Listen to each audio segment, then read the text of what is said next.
Moin aus dem Wunderland. Neben mir steht das Schloss Lichtenstein und heute bringen wir mal ein bisschen Licht in die Sache.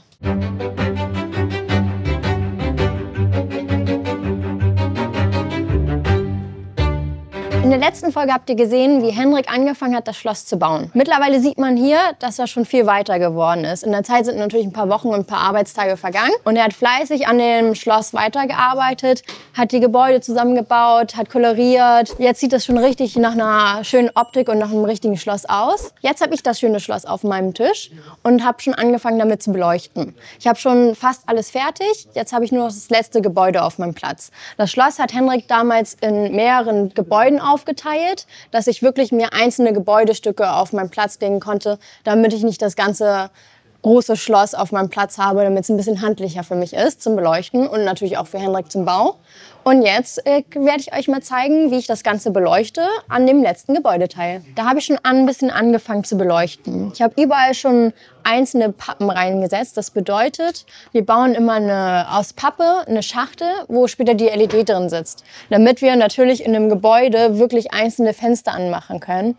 Damit so wie in echt auch einzelne Räume angehen und nicht das ganze Haus auf einmal anfängt zu leuchten, wenn wir nur eine LED einfach in ein Gebäude reinsetzen. Weil wir wollen ja schon, dass der Realität so nah wie möglich kommt.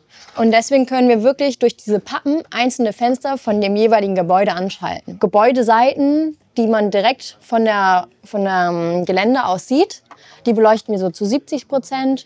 Und Gebäudeseiten, die zum Beispiel eher Richtung Wand zeigen oder zu anderen Gebäudefassaden, die man als Gast nicht ganz so wahrnehmen kann, die beleuchten wir so um die 50%. Die sollen natürlich auch ein bisschen scheinen, weil wir wollen natürlich auch den Effekt haben, dass zwischen den Häusergassen zum Beispiel auch Licht ist. Ich habe noch 2 Fenster übrig gelassen, die noch gar nicht beleuchtet sind. Da würde ich jetzt mit euch zusammen einmal die Pappen zusammenbauen und die beiden Fenster noch zu Ende beleuchten. Ich fange an, als erstes die Fenster auszumessen. Wir wollen natürlich so viel Pappe, wie wir brauchen, benutzen, aber auch natürlich auch so wenig Pappe, wie wir brauchen, damit wir natürlich auch produktsparend sind. Ich nehme das und das Fenster noch und da messe ich jetzt einmal die Maße aus. Das wären in dem Fall 2 cm mal 2,5. Weil das identisch große Fenster sind, brauche ich dann zweimal die gleiche Größe. Ich habe mir hier immer schon so Schnitte vorbereitet. Wir haben einen großen Pappebogen und da schneide ich mir immer schon mal so Streifen ab. In dem Fall 5 mal 5,5 cm, weil plus die Pappe kommen nachher jeweils noch 3 cm dazu, weil wir nachher eine Tiefe von der Pappe von 1,5 cm haben.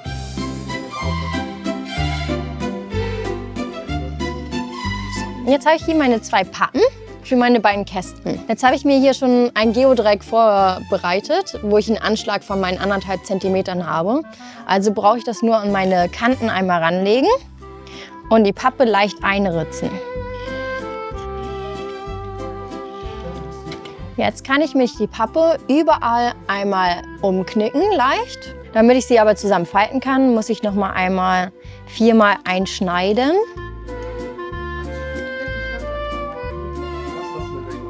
Und jetzt kann ich das Ganze zu einem kleinen Kästchen zusammenfalten. Das mache ich mit der anderen Pappe genauso.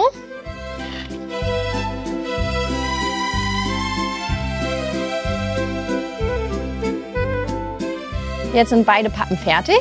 Jetzt steche ich überall 2 Löcher rein, wo denn meine vorgefertigten LEDs reinkommen.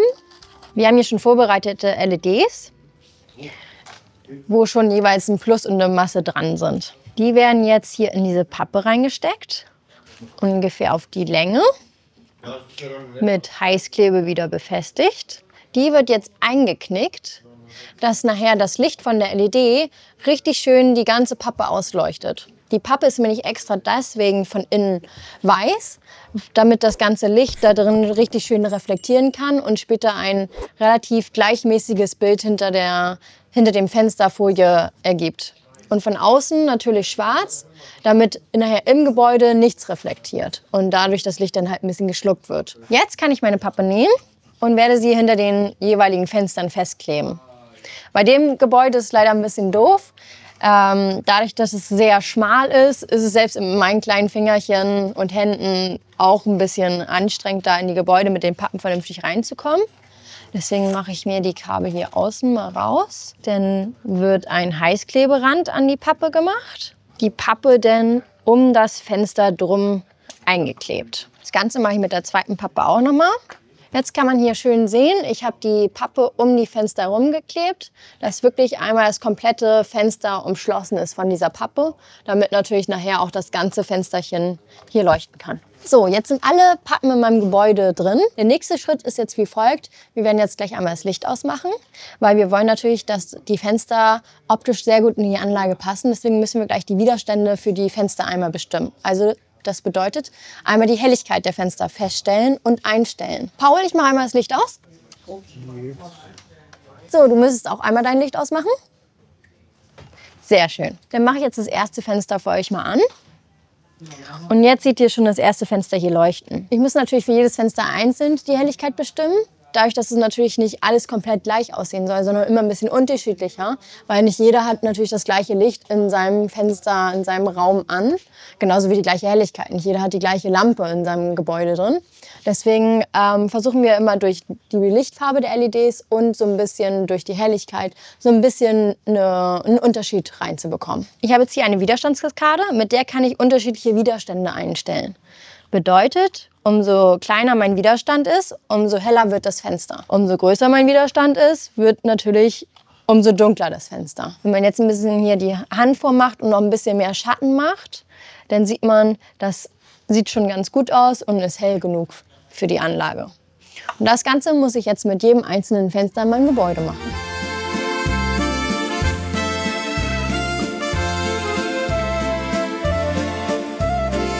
Es kommt immer so ein bisschen drauf an, welche Folie der Modellbauer in dem Fall benutzt hat. In manchen Gebäuden benutzen wir viel mit irgendwelchen Motiven drauf, wie zum Beispiel Wohnzimmer oder eine Küche oder so.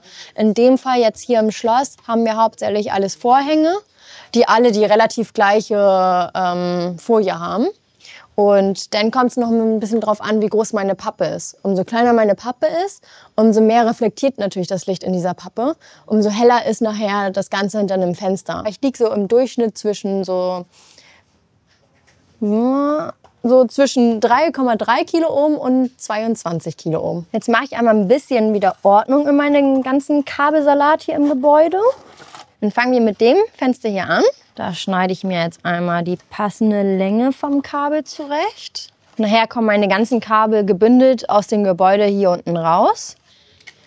Ich habe mir hier schon die gängigsten Widerstandsgrößen vorbereitet in einer kleinen Schachtel.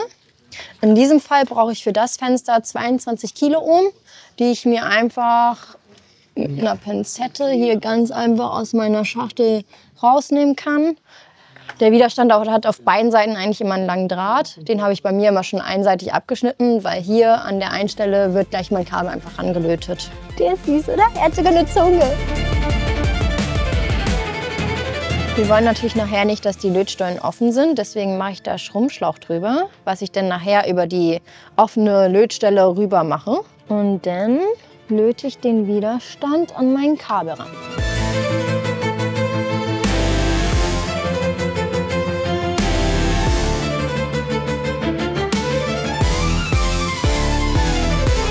Jetzt wird der Schrumpfschlauch noch geschrumpft und jetzt sitzt er ganz fest auf meinem Kabel drauf und wir haben später keine offene Lötstelle in meinem Gebäude drin. Später werde ich eine Platine vorbereiten, die in etwa so aussehen wird und da werde ich dann die einzelnen Widerstände von den ganzen Fenstern alle rauflöten, damit ich später mit einem Kabel nur noch davon weggehen kann.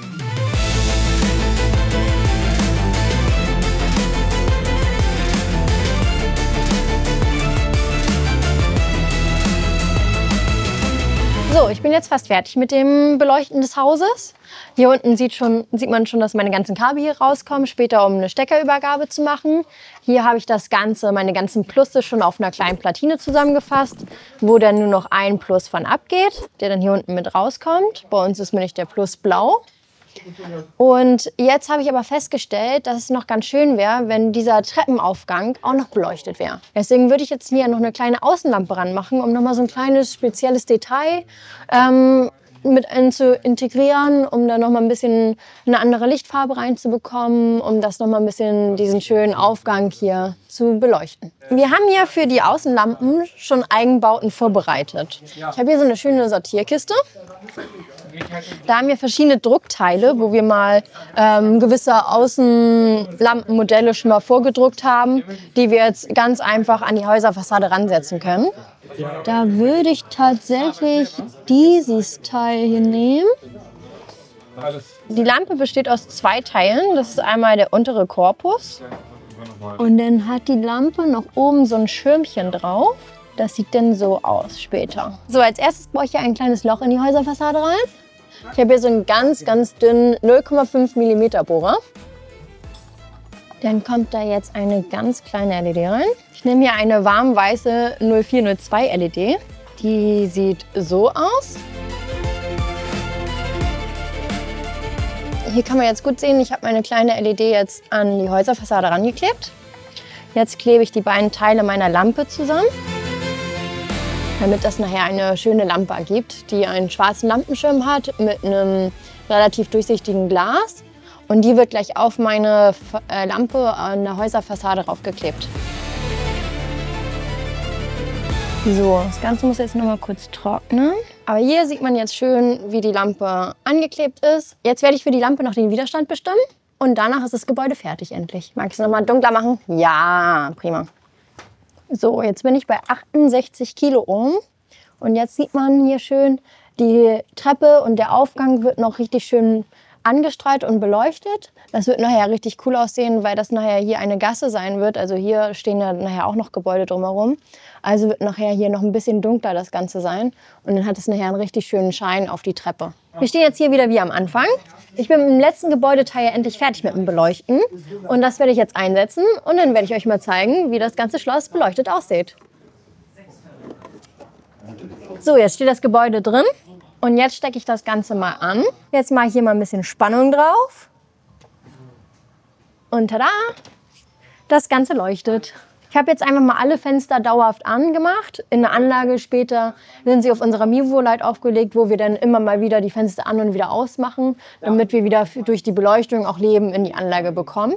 Jetzt gerade einmal nur für den Test, um aber zu gucken, ob alles schön leuchtet, ob das alles gut aussieht, ob das auch irgendwie zusammen optisch gut funktioniert. Die ganzen einzelnen Gebäudeteile habe ich jetzt einmal alle dauerhaft angemacht.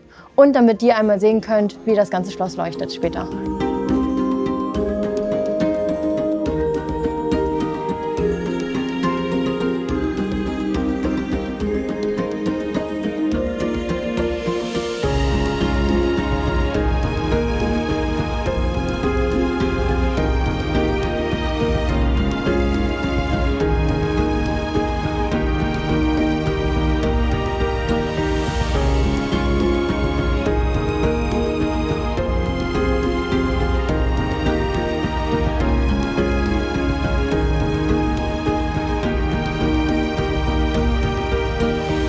Das Schloss ist jetzt fertig beleuchtet und strahlt richtig. Jetzt als nächster Schritt kommt das Gebäude wieder in den Modellbau. Da wird es dann mit den letzten Details ausgeschmückt. Vielleicht fällt euch ja noch eine coole Szene ein oder so. Schreibt es in die Kommentare. Und danach, wenn der Modellbau mit dem Gebäude endgültig fertig ist, wird es in die Anlage eingesetzt, zeitnah. Und dann wird es von uns angeschlossen und dann nur noch programmiert. Und dann könnt ihr es irgendwann in der Anlage fertig sehen.